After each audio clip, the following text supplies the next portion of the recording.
60 hours plus every single week to pay for college and to be able to afford housing and food this year. There's only so much that the university really offers for students who have severe financial need. There are thousands of students like me.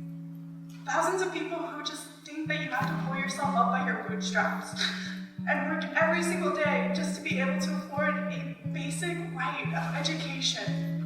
I simply ask that you spread the word and that more people like me find the ability to not be embarrassed, to not be shamed, and to not feel that it is a duty to have to work 50 plus hours a week to afford college. I myself have 2 daughters, a family. We have health bills that aren't covered fully by our insurance.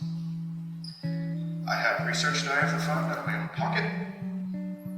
I need to travel across the country presenting my research to get a job, to publish, and I'm just spread too thin. We should be focused on trying to get our academics right instead of the next meal that we're trying to eat.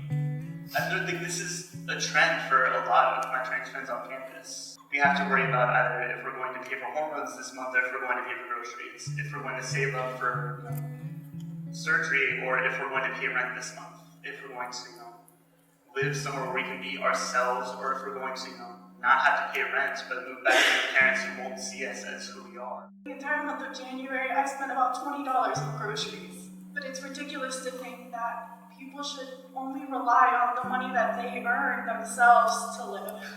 And that as a student, I should have to juggle 15 credit hours a semester alongside 50 plus hours of work.